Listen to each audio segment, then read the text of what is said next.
पूर्व महापौर जाके इस्लामा जी, पूर्व सभापति अशोक चौलानी जी सहित अन्य अतिथियों का हार्दिक स्वागत अभिनंदन। हम सबके बीच में उपस्थित हमारे विधायक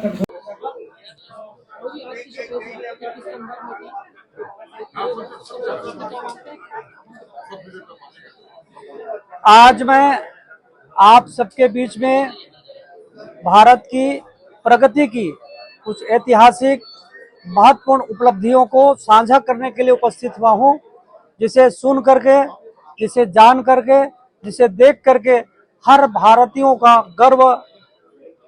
का सीना गर्व से चौड़ा हो जाएगा। यह 12 वर्षों के विकास की वह यात्रा है जिससे देश समृद्ध हुआ है, जिससे देश सशक्त हुआ है, जिसे देश एक आत्मनिर्भरता के क्षेत्र में आगे बढ़ा है। आदरणीय प्रधानमंत्री जी का एक मंत्र है, वह इस विकास यात्रा की आत्मा है। प्रधानमंत्री जी ने कहा कि विकास हमारे लिए दिन के 24 घंटा, सप्ताह के 7 दिन और वर्ष के 12 महीना और देश के कोने कोने में चलने वाला मिशन है। अब कार्य संस्कृति बदल चुकी है। हम जिस कार्य का भूमि पूजन करते हैं, हम उन कार्यों का लोकार्पण भी करते हैं और तय सीमा में करते हैं।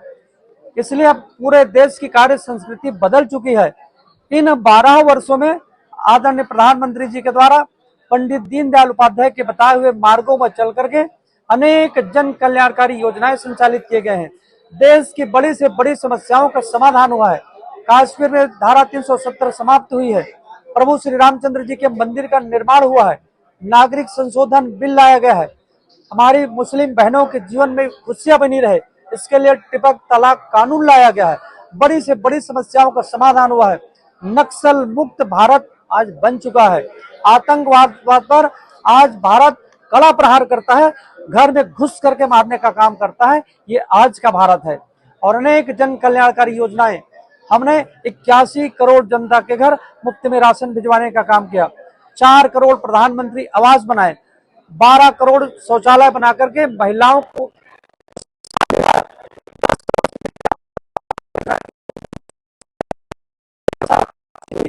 प्रधानमंत्री किसान कल्याण योजना के माध्यम से हर किसान के खाते पर 22वें किस्त की राशि भेजी जा चुकी है।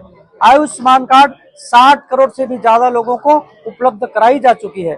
ऐसे अनेक योजनाओं के माध्यम से लोगों के जीवन को संवारने का काम हुआ है। आज देश में 2 लेन, 4 लेन, 6 लेन, 8 लेन सड़कों का निर्माण हो रहा है। एयर कनेक्टिविटी बढ़ी है।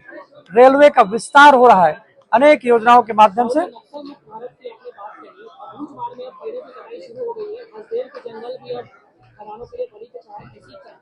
देखिए, पूरे देश से हम सबको गर्व करनी चाहिए। गर्व करने की बात ही है।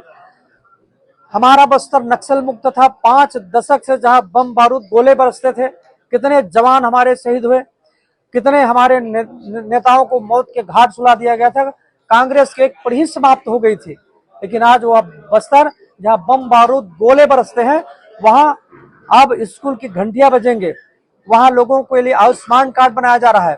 वहां महिलाओं के खाते पर 1-1 हजार महतारी वंदन योजना के माध्यम से भेजा जा रहा है। वहां गरीब कल्याण के सारी योजनाएं, उन योजनाओं के माध्यम से हम लोगों तक पहुंचाने का प्रयास कर रहे हैं।